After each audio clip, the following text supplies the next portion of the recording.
Vamos retomar Hebreus capítulo 3, versículo... Começa no 8, Vânia. 8. Pessoal, Hebreus 3, a Vânia vai começar a ler a partir do verso 8. Não endureçais o vosso coração, como foi na provocação no dia da tentação no Perdão, deserto. eu errei. 6. Começa 6. com 6. Cristo, porém, como filho em sua casa, a qual casa somos nós, e guardarmos firmes até o fim a ousadia e a exultação da esperança. Assim, pois, como diz o Espírito Santo, hoje, se ouvirdes a sua voz, não endureçais o vosso coração, como foi na provocação, no dia da tentação no deserto, onde os vossos pais me tentaram, pondo-me à prova, e viram as minhas obras por 40 anos. Por isso me indignei contra essa geração e disse, estes sempre erram no coração, eles também não conheceram os meus caminhos. Assim jurei na minha ira, não entrarão no meu descanso. Tende cuidado, irmãos, jamais aconteça haver em qualquer de vós perverso coração de incredulidade e afaste do Deus vivo. Pelo contrário, exortai-vos mutuamente cada dia durante o tempo que se chama hoje, a fim de que nenhum de vós seja endurecido pelo engano do pecado. Porque nós temos tornado participantes de Cristo se de fato guardarmos firme até o fim a confiança que desde o princípio tivemos. Enquanto se diz, hoje se ouvirdes a sua voz, não endureçais o vosso coração como foi na provocação. Ora, quais os que tendo ouvido se rebelaram? Não foram de fato todos os que saíram do Egito por intermédio de Moisés? E contra quem se indignou por 40 anos? Não foi contra os que pecaram, cujos cadáveres caíram no deserto? E contra quem jurou que não entraria no seu descanso, senão contra os que foram desobedientes? Vemos, pois, que não puderam entrar por causa da incredulidade. Esse texto é uma overdose de informações, tanto espirituais quanto históricas. Mas vamos lá. Os judeus tinham muito respeito por Moisés, porque ele recebeu a velha lei de Deus e o escritor de Hebreus reconhece sua fidelidade. Mas Jesus é superior até mesmo a Moisés, pois esse tinha a tarefa de edificar espiritualmente a nação de Israel e Jesus tinha que redimir toda a humanidade. Moisés foi o administrador da casa, Jesus foi o edificador da casa. Isso é importante. Gente, Deus,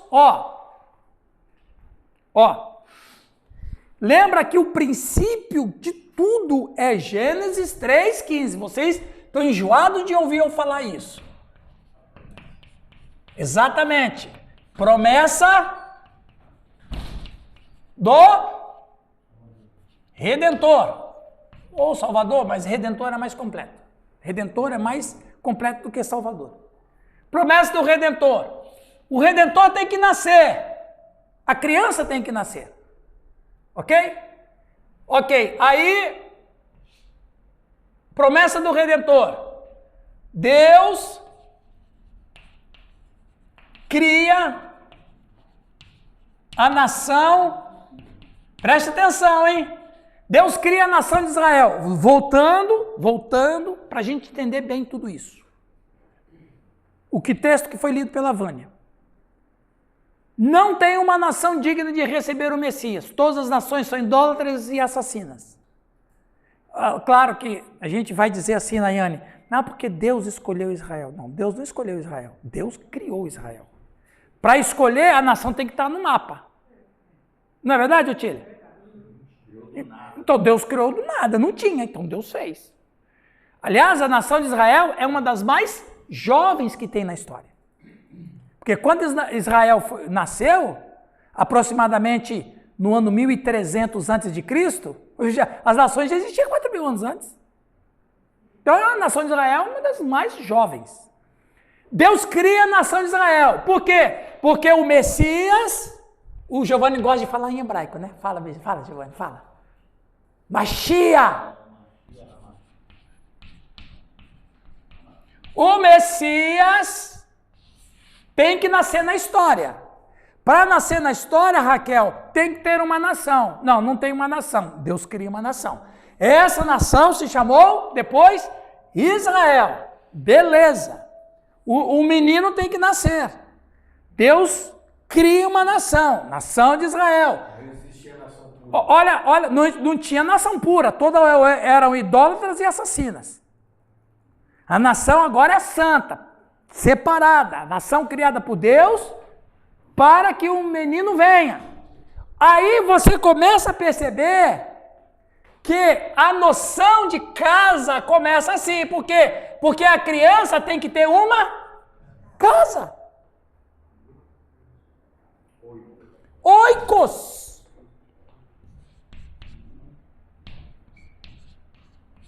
A criança tem que ter uma casa. Então o que Deus vai fazer? Deus vai criar uma nação. Beleza? Beleza. Deus cria uma nação, chama Abraão. Homem justo, santo. Babilônico é verdade, mas ele era temente a Deus. Deus chama Abraão. De Abraão vem Isaac. De Isaac vem Jacó. Não é isso? Abraão, Isaac, Jacó. De Jacó vem as 12 tribos. As 12 tribos se estabelece casa. Agora, olha, então, quem foi que criou a casa? Deus. Quem é que vai cuidar dessa casa? Quem é que vai? Moisés. Aí, olha que impressionante. O Moisés, tá, aí vem a casa, Israel. Como que ele foi fiel? Ele foi fiel à casa, libertando, guiando, instruindo. Agora, esse instruindo aqui, eu vou subdividir na liturgia, no serviço, na política e na ordem social. Que tal, hein? Hã? Esse homem é pequeno ou não? O que você acha, Tília? Ok. Deus está criando uma nação, tá certo? Que ele chama espiritualmente casa. Quem mora numa casa?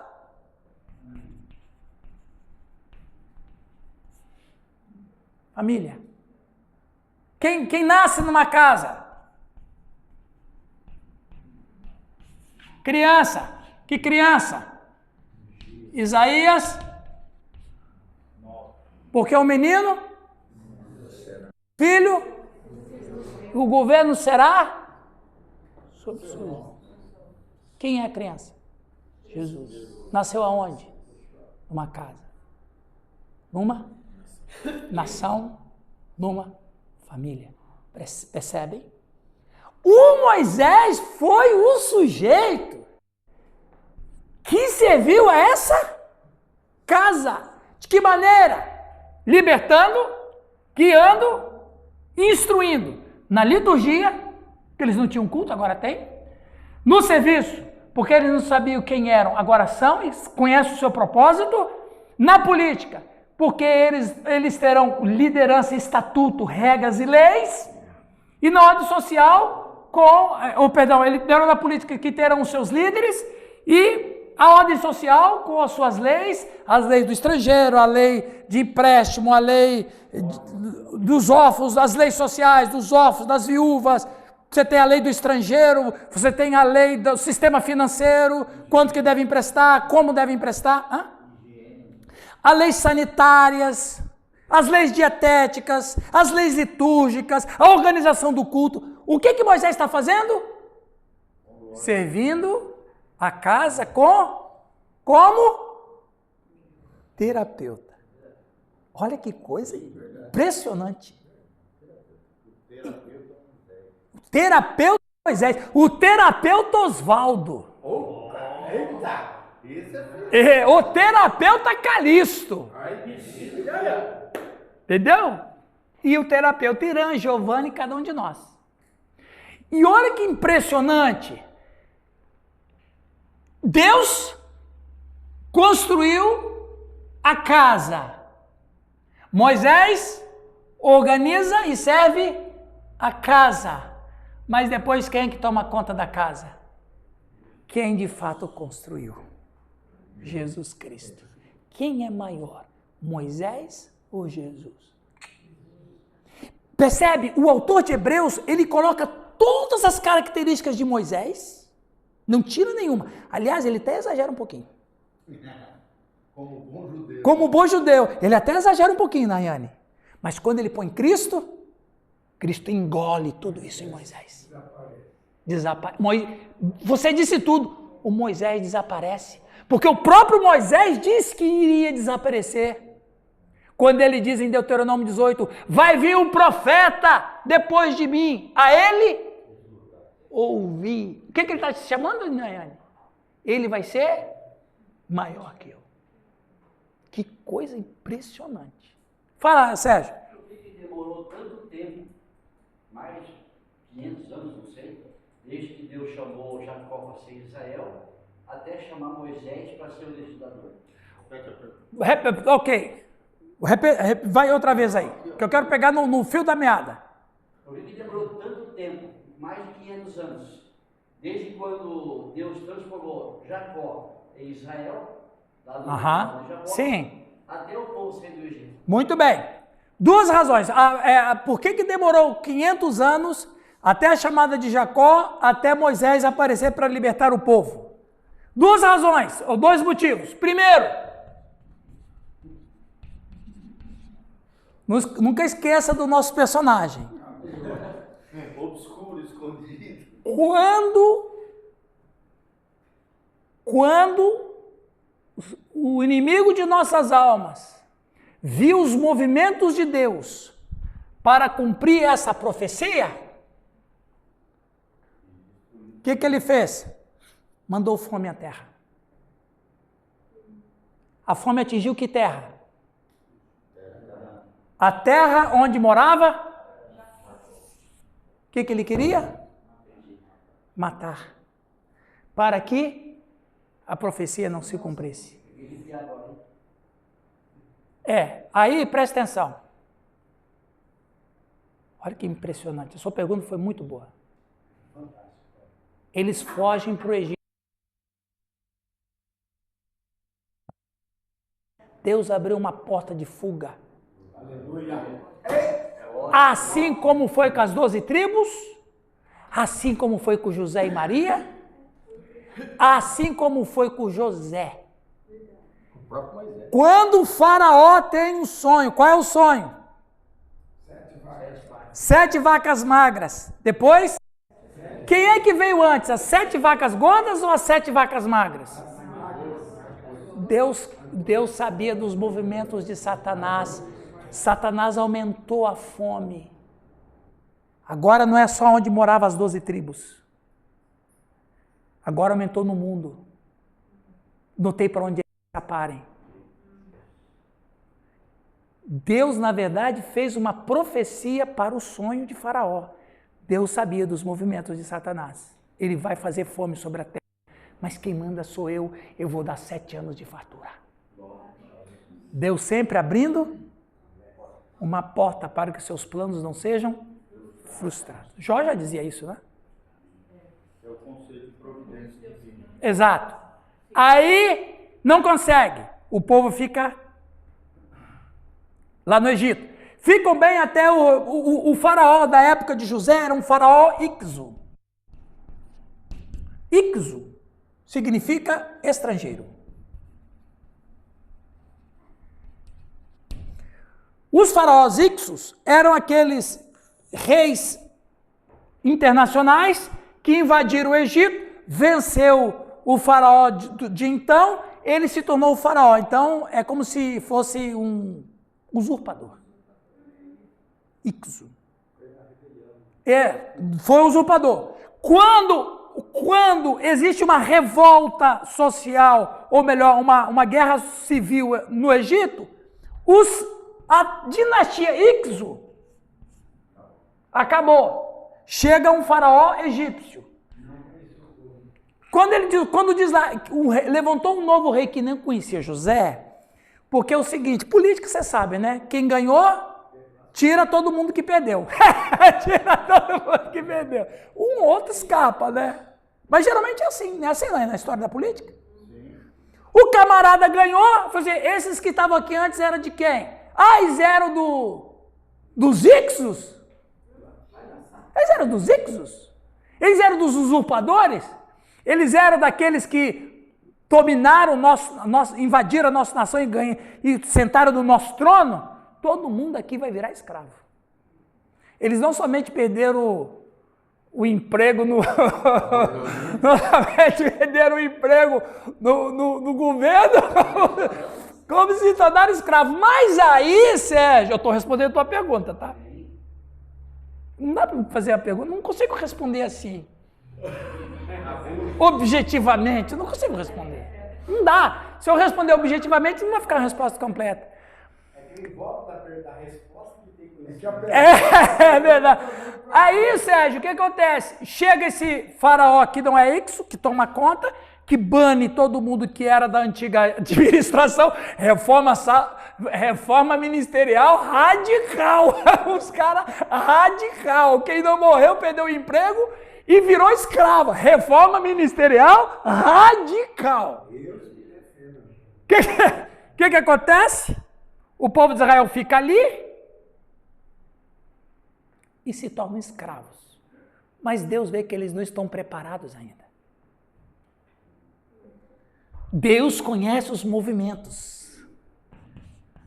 Engraçado, o povo de Israel era bem mais numerosos do que os egípcios. Por que Sim. Montou a rebelião lá e acabou? Mas como? Mas o cara que é escravo, a sua pergunta é boa. O cara que é escravo, ele está condicionado a ser escravo. Trabalhar e comer.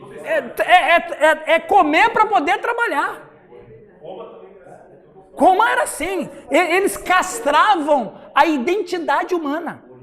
O que era um escravo? Era nada. O escravo não era nada. Então, a escravidão castrava a identidade pessoal. Então, eles não tinham o que fazer, Calixto. Eles eram escravos. Ponto, acabou. Eles ficaram lá. Mas não, pastor Sérgio, ainda não era tempo. Eles não estavam preparados. Deus foi forjando. Deus foi forjando o povo de Israel. E preste atenção, é na dificuldade que os heróis saem.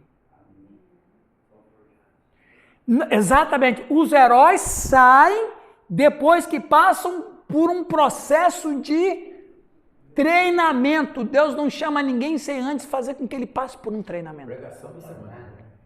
Né? Assim foi com Davi para ser rei, assim foi com o próprio Jesus, né? Ele foi tentado no deserto, certo, Sérgio? Aí tem o descanso. Isso é uma benção, esse homem de Deus. Né? Fala. Quando Moisés saiu fugido do Egito, 40 anos no deserto, aí ele volta para libertar o povo. Sim. Quando ele volta para libertar o povo, era o mesmo faraó da época que ele fugiu? Não, era o meio-irmão dele. Esse que é o problema. Possivelmente, aí tem uma discussão, mas possivelmente tinha sido Ramsés. Olha o nome, Ramsés Moisés, até o nome dele era egípcio. Entendeu? Então, quer dizer, ele vai encontrar o irmão que no passado, com certeza, Moisés sabia que ele era adotivo. Os caras eram inimigos. Esse cara está querendo tomar o conta do que é meu. Que era muito comum. Os caras brigavam, matavam o irmão de sangue. Não vai matar um irmão de criação, ainda mais um bastardo? Não, Moisés não quer voltar por isso. Ele não quer voltar. Mas enfim, ok? Sim, Nilton. Aí dá uma lição pra gente hoje. Vamos lá, por favor. O pastorzão Moisés foi o cara, o terapeuta número 1. É verdade. Bom, Uma geração só depois dele durou. A sua outra geração veio e não conhecia nem a Deus mais. Pois você vê? Uma geração era temente a Deus, a outra geração já estava abandonada. Josué morreu nos anos Isso. a geração que Aí você veja bem, a geração, eu não quero entrar muito no mérito da questão, mas só para completar um pouco a sua pergunta, a geração, eu penso que o Josué deu uma vacilada.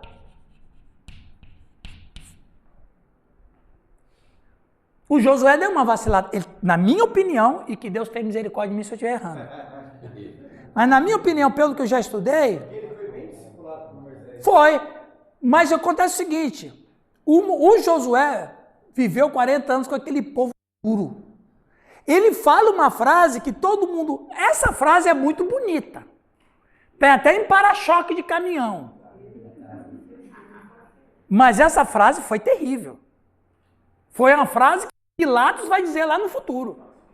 Ele disse o que, Fernando? Faça o que vocês quiserem. Sirva os deuses que vocês quiserem. Eu e minha casa serviremos ao Senhor. Ou seja, o povo ficou sem um líder espiritual, ficou sem o guia espiritual. O que aconteceu? Se perderam. E o texto diz, cada qual fazia o que era reto. Era a pós-modernidade começando lá. Sem um relativismo, sem um centro, sem um absoluto, sem uma referência. Fala, Oswaldo. Não tem também que era para eles terminar lá e... Tem isso aí também, que ele não seminou tudo. Ele deixou os filisteus. Se Davi ressuscitasse dos mortos hoje, ele ia falar, vocês não deram fim nessas desgraças até hoje? Com 3.000 anos que eu morri, vocês lutam com os mesmos ainda. Percebe? Então, aí eles não expulsou os filisteus. Não tira a gente daqui, não mata a gente não, a gente paga tributo. Lascou, meu. Aí teve uma sucessão de falhas de Josué. Agora, eu estou fazendo uma análise técnica. Essa fala dele é muito linda, mas ela é fruto de quem está lavando a mão. Aí, para responder a tua pergunta, o que acontece? Sem liderança, o que a Bíblia diz? Onde não há liderança, o povo se corrompe. Acabou. Não tem jeito. Ok, Nilton? Muito. Se o pai não toma liderança na casa, e olha, pessoal, isso aí isso é coisa de Satanás, essa ideologia que quer tirar o absoluto da sociedade, é para a sociedade se autodestruir. Isso é coisa... Fala, Fernando. Deuteronômio 6, quando eles estavam relembrando ao povo a lei, o padrão foi dado. O padrão foi dado. Casa que você vai contar isso. A palavra Deuteronômio significa o quê? Aí que o pessoal brinca, né? Deuteronômio. Aí que o pessoal brinca, né? Lucas, ele é o doutor do Novo Testamento. E o do Velho Testamento é o doutoronômio.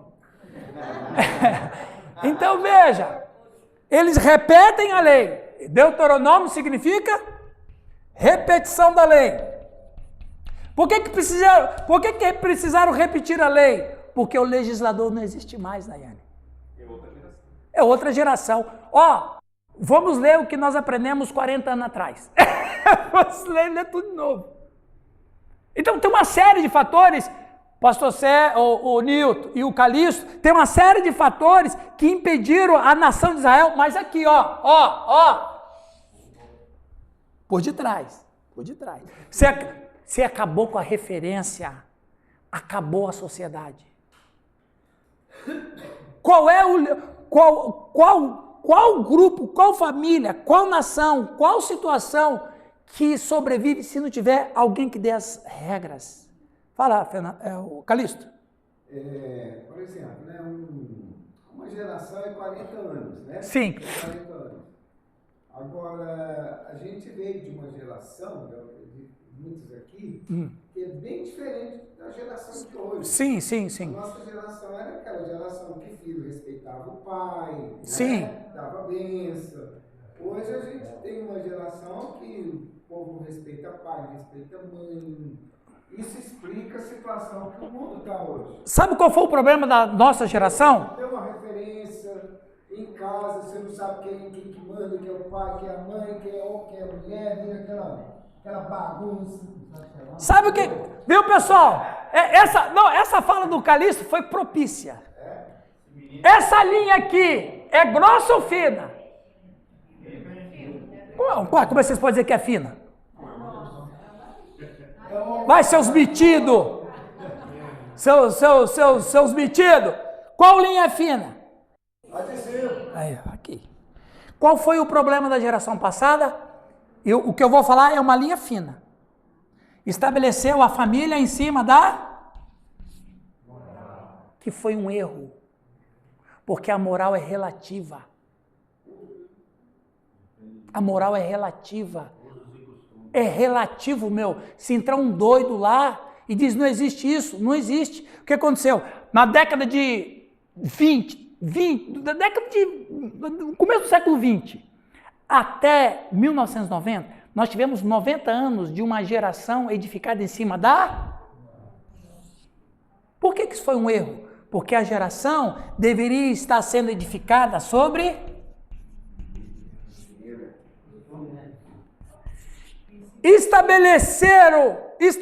Que foi bom na época? Foi. Mas qual é o erro? A moral é relativa. Olha a prova que nós estamos aí. Mas se uma nação estabelece a sua sociedade em cima da palavra de Deus, você vê o judeu até hoje, cara. A sociedade deles foi construída ao redor da Torá. Até hoje. E eles vão ensinando de pai para filho. Exato, por quê? Porque a vida comunitária, a vida em família, a vida em sociedade começa a partir da Torá. Qual foi o problema da sociedade ocidental? A família foi edificada a partir da...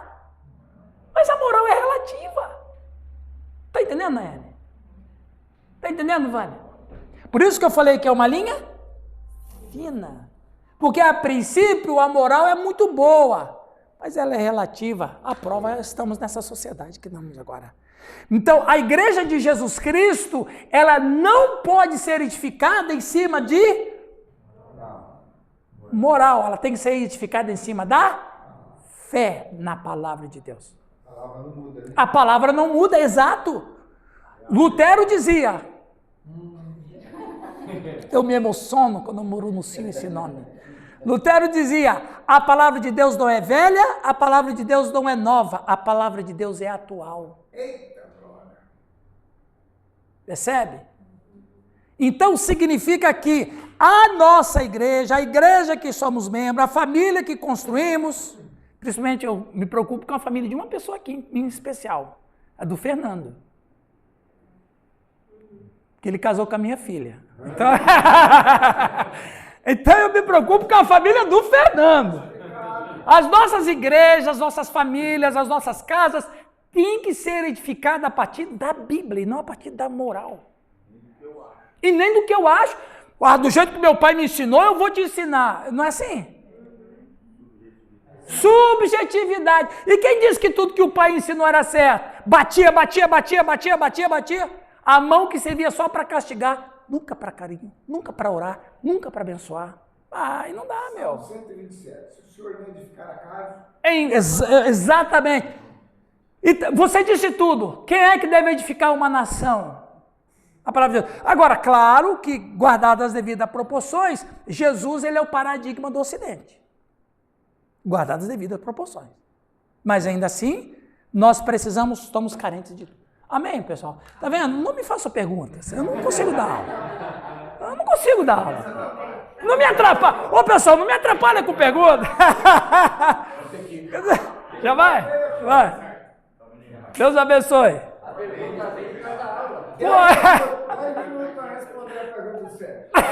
Pois é. Foi bom, né? Foi bom. Muito bem. Falamos da casa. Gente, vocês entenderam bem essa situação da casa? Certo, Otília? Certo, Sérgio? Captou? Beleza. Lembra, tudo cai aonde? Tudo cai aonde? Lembra em 1 Coríntios que fala, preste atenção, Quando a Bíblia diz assim que Deus, quem destruiu o santuário de Deus, Deus o destruirá. Lembra desse texto, 1 Coríntios? 1 Coríntios 3:16. É. Na verdade, a gente nem sempre ensina direito isso aí. Porque quando ele diz assim, aquele que destruiu o santuário, quem é o santuário? Na linguagem de Paulo, na linguagem de Cristo e na linguagem de Moisés. Quem é o santuário? A coletividade da igreja. Sois vós. Ok. Se a casa somos nós, não é uma pessoa que é a casa, todos nós somos a casa. Se a casa somos nós, se o templo somos nós, se o santuário somos nós, qual é a única maneira de destruir esse santuário? Qual é a única maneira?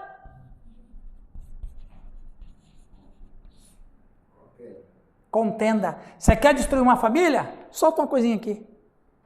Você quer destruir um ambiente de trabalho? Solta uma... são aquelas fake news que antes era boato, né?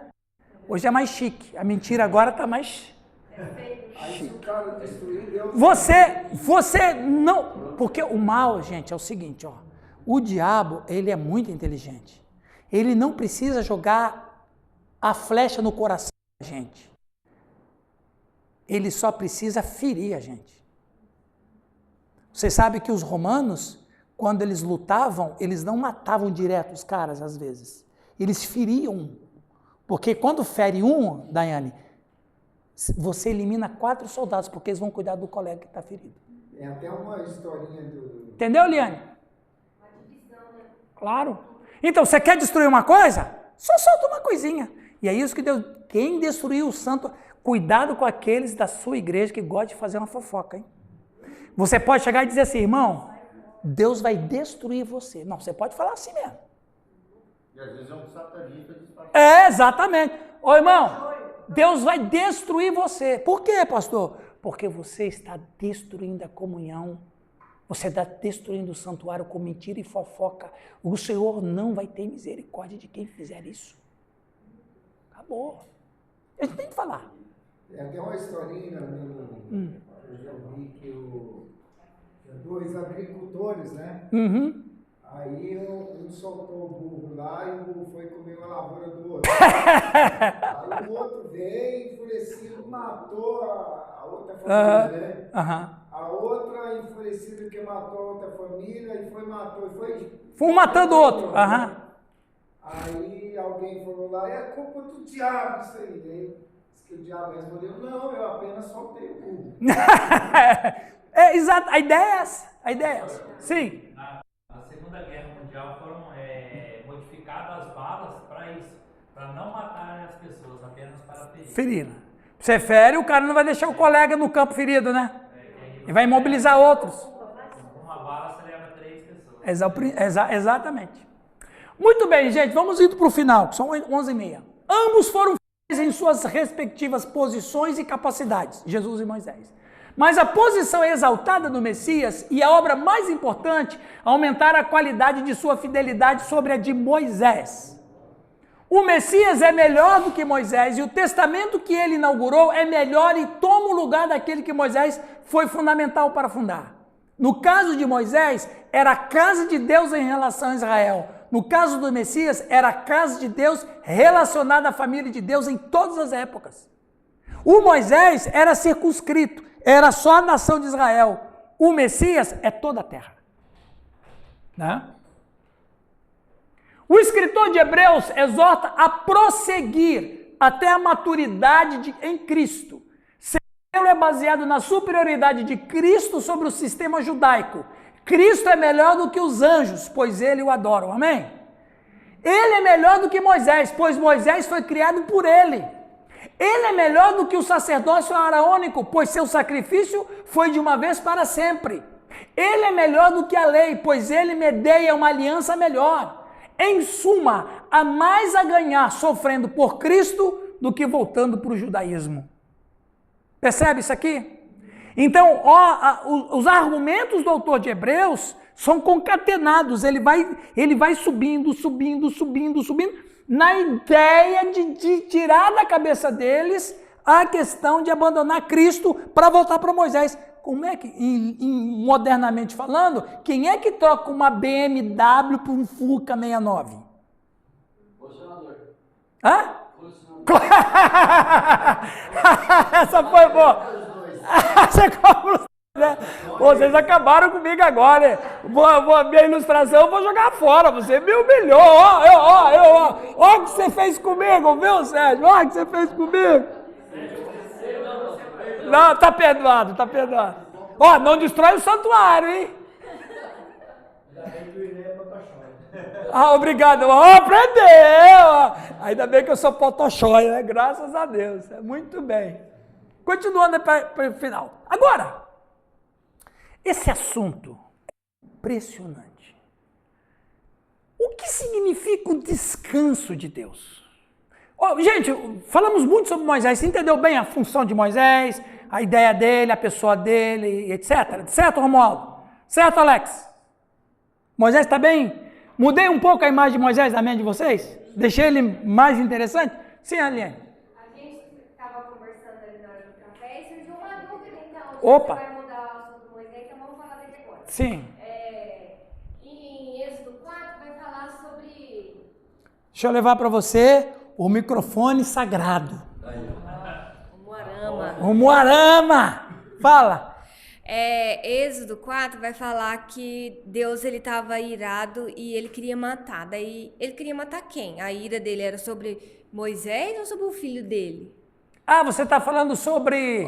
Da circuncisão. Pois você sabe que ninguém sabe. Ninguém sabe. Se Deus queria... Porque o texto não é claro. Nem no hebraico é claro.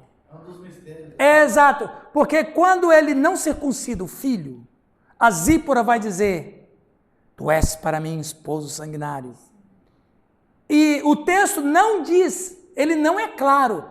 E vou dizer para você, nem os hebraístas, eles chegam a uma conclusão, quando Deus diz que vai matar, ele vai matar quem? Moisés? Vai matar o filho de Moisés que não estava circuncidado? Quem? Mas a ideia daqui é do filho, porque a Zípora, o mais rápido possível, foi... Não, ou pode ser de Moisés também, porque ela vai circuncidar o filho para Deus não matar Moisés. Então, você sabe aquela história? Essa questão que você levanta é um paradoxo. É igual esse paradoxo de Epimênides. Conhece o paradoxo de Epimênides?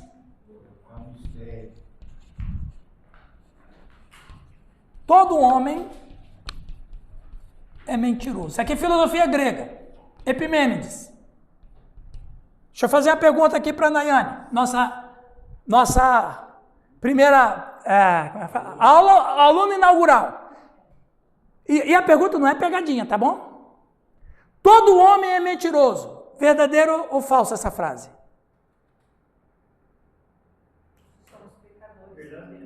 Ó, essa frase é verdadeira? Então nós temos um problema. Porque se a frase que está dizendo todo homem é mentiroso é verdadeira, então essa frase é falsa. Porque você está contando uma mentira. Se você falar que essa frase é mentirosa, então você tem um problema. Porque se você está mentindo, então é verdade. Chama-se o paradoxo de Epimênides. Para onde que a gente vai? Todo homem é mentiroso. Verdadeiro ou falso? Se você falar que é verdadeiro, então essa frase é falsa, porque o homem não é mentiroso. É o problema que você está citando. Deus matou quem? Ou ia matar quem? O Moisés ou o filho de Moisés que não era circuncidado? Então é um mistério. É o Epimênides que está aí nesse meio. Respondi a tua pergunta? Não ficou legal, né? Mas não tem outro jeito.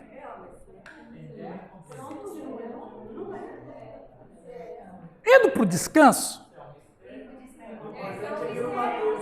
Fala, Lucas. O importante é que não matou. O importante é que não matou. Mas viu? Vocês podem fazer essa brincadeira lá na igreja, no trabalho de vocês. Diz a coisa, essa frase, todo homem é mentiroso, verdadeiro ou falso? Aí os caras,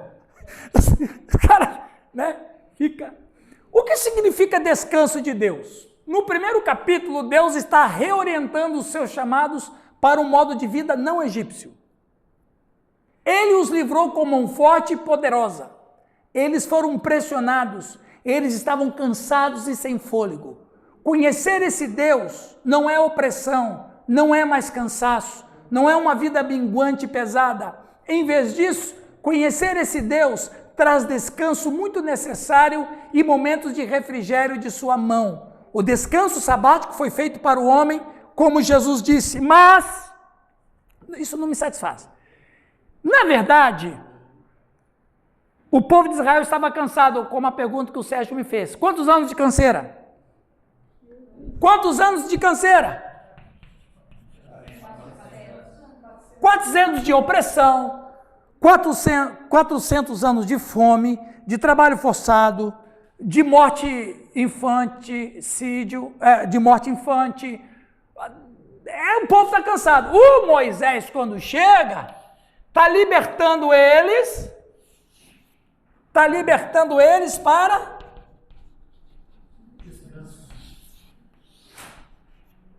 está libertando-os para o descanso.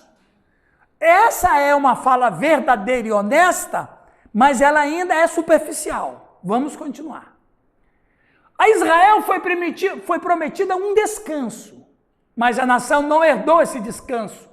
O autor afirma que eles não poderiam entrar no descanso prometido por causa da descrença, por causa da desobediência. Nós temos dois problemas ali.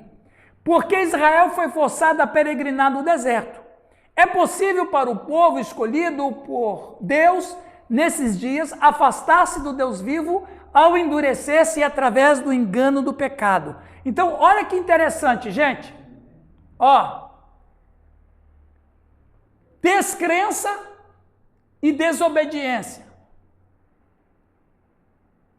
Esse texto é interessante. O que é incredulidade? Isso é importante bater nessa tecla, vocês nunca esquecerem. No grego, apistia, ou seja, uma recusa em submeter-se ao senhorio de Cristo. Literalmente, não acreditar. O perigo da incredulidade consiste na quebra de confiança que leva o homem a entregar-se totalmente a Deus. Preste atenção. Quando Moisés sobe no monte para pegar as tábuas dos mandamentos, o Moisés fica quantos dias lá? Lembra que os números da Bíblia têm sentido, tá? 40 dias. Quando ele desce, o que estava com o povo no deserto? Ele estava fazendo o quê? Ele estava adorando o quê? Qual era o nome desse bezerro? Não, vocês não sabem, não. Hã? Era um bezerro. Mas eles estavam adorando o deus Apis. Apis. O povo de Israel, quando foi para o Egito, ficou em que região? No Egito. Goshen, né? Goshen ou Gozen. Séculos antes, Gozen, se chamava Mênfis. Certo, Sérgio? Mênfis. Séculos depois, Mênfis se chamou Goshen. Em Mênfis, o Deus, como é que é? Um padroeiro, né? Toda cidade do Brasil não tem um padroeiro? O Deus adorado em Mênfis era Apis. O povo de Israel ficou em Goshen. Quando eles saem para o deserto e vão adorar um bezerro, qual é a única experiência cultica que eles têm do Egito? Apis. Quem que eles constroem lá no deserto? Apis. Quando Moisés desce do monte, quem é que construiu Apis? Arão. Por que ele construiu de maneira perfeita? Porque ele viu bezerro, Apis, para todo canto em Gozen. Conhecia. E outra coisa, Daiane, como é que eles vão adorar direitinho o Apis? Porque para adorar um Deus, você tem que ter um ritual. Porque a cultura egípcia estava neles, sem eles perceberem. Não tinha saído, e pior, muitos egípcios foram com eles. Então tem os egípcios que saem, tem o judeu, não era judeu ainda, né? Era hebreu. tem o hebreu que está aculturado, mesmo que ele não adorasse, mas no subconsciente ele sabe quem é Apis, sabe como adorar Apis, porque todo mundo adora em Gozen, todo mundo adorava Apis. Eles estão no deserto. Quem foi que liberou eles? E outra coisa, eles não podiam adorar Ra. Sabe por quê? Porque Ra era deus da nobreza. Pobre não adorava Ra. Só sobravam os deusezinhos mais fracos. O Apis era deus da pobretão. Então, rapaz, a elite é elite, rapaz. A nobreza e os principais comandantes do exército adoravam Ra, que era o principal deus. O povão escravo, Nayane, adorava os deuses de segunda categoria. Sabe que é interessante, e eles não tinham deuses grandes, eram tudo miniaturas. Me desculpa aqui, ó Senhor, tem misericórdia.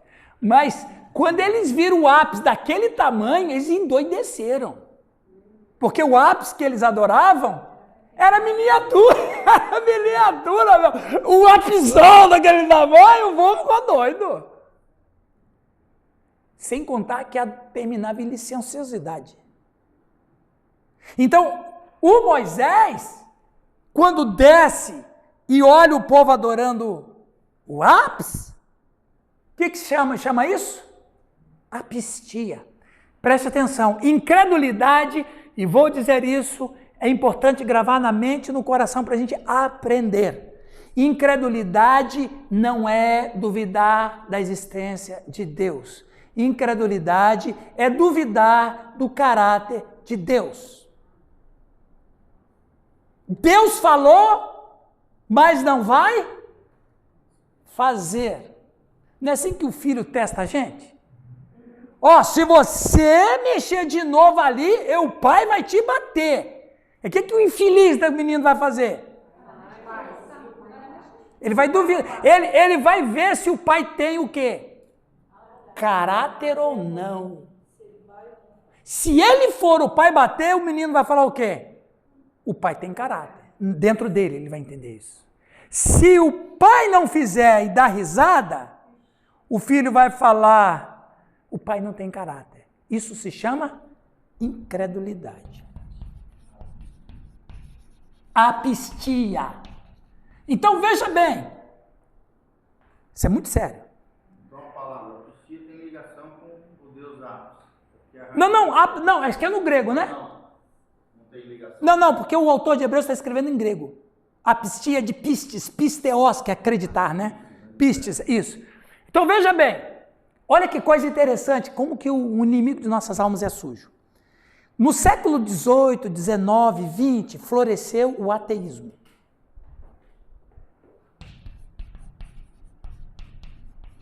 O ateísmo é uma condição intelectual do cara que decidiu não querer acreditar em Deus. Ok, é uma decisão do cara.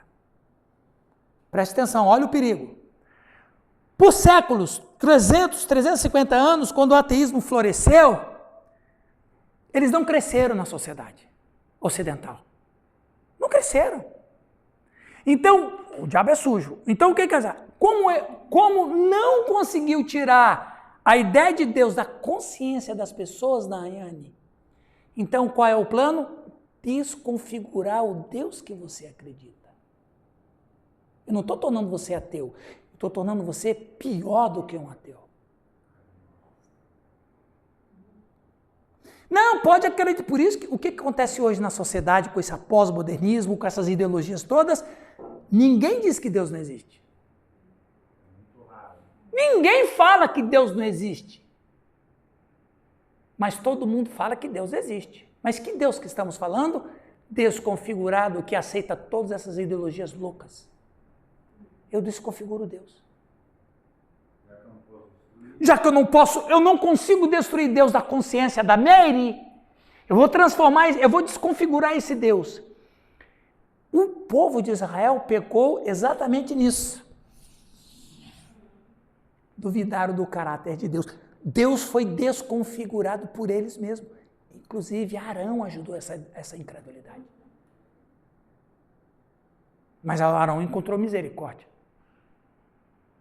Porque o Moisés ainda deu chance. Quem é do Senhor, fique do meu lado. O Arão, ó, rapidinho. Quem não é do meu lado, fica onde está. E os caras ficaram. Quantos que morreram engolidos por um abismo naquele mesmo dia? Percebe? Milhares de pessoas morreram. O Arão, rapidamente. Quem é do Senhor, fica do meu lado. O que ele faz? Tchau, gente. Valeu. Pastor, não tem jeito. Ah. Aí surge a pergunta de novo. Ai, meu pai. Fala, Sérgio. Pode falar. Olha, não foi praticamente impossível pelo Coreia a fazer o lápis. Sim, foi. Foi sacerdote do lápis. Foi, sacerdote. Foi escolhido, né? E Orives.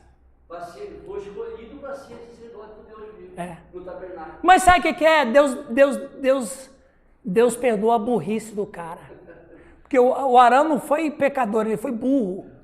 Como é que o cara vai criar um Deus com a sua própria mão, depois vai adorar? Isso é burrice. Eu estou brincando, né? Ele foi incrédulo, mas ele se arrependeu. Ele se arrependeu. Então, o que é... Nós vemos também o perigo de ouvir, muitas vezes, o povo, ao invés de ouvir... Perfeitamente, perfeitamente. É a mesma fala de Deus para Adão. Porque você ouviu a voz da tua mulher. O que está implícito? Você falou, Giovanni.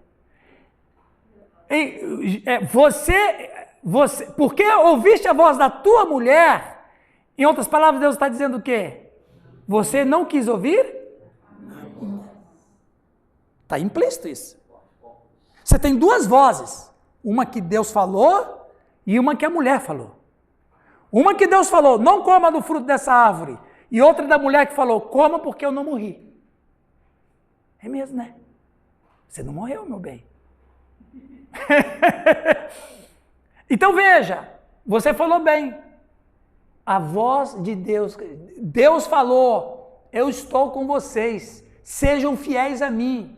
O Moisés subiu um monte e disse, eu vou voltar. Mas o Arão ficou induzido, ele fraquejou, e aconteceu o quê? Jeremias 2,13, porque o meu povo cometeu 2 males, eles me deixaram a mim, a fonte das águas vivas, para cavar para si cisternas rotas que não podem reter água. Deus está falando, eles cometeram 2 males, me deixaram e fizeram outra coisa. Ou seja, me deixaram e construíram outra questão. Para concluir, está indo bem para vocês aí, irmãos? Amém. É muita coisa que eu tenho que falar dessa incredulidade. Eu quero terminar com esse slide. É um coração no qual o mal da incredulidade está presente. Não em um estado passivo ou latente, mas em uma condição ativa e perniciosa. Olha que isso aqui é importante. Qual é o problema? Existe diferença entre incredulidade e falta de fé. Que está errado, mas tem uma diferença abissal. Qual? A incredulidade, ela é uma condição ativa e perniciosa. Lembra que eu falei sobre apostasia? Eu sei o que eu quero. O que eu quero não quero Deus, eu quero isso aqui. E eu vou influenciar você a seguir a mim. A fraqueza de fé, ela é passiva. Como Arão. Ele não foi incrédulo no sentido, ele foi fraco na fé. Percebe? Por que os outros não ficaram do lado de Moisés? Porque eles eram incrédulos. E essa incredulidade, ela é ativa. E ele diz, mais de oposição ativa à atitude que o escritor temia que resultasse uma rejeição deliberada no final do Novo Testamento. Amém, meus irmãos? Amém. Fizemos uma boa jornada, não é? Uma boa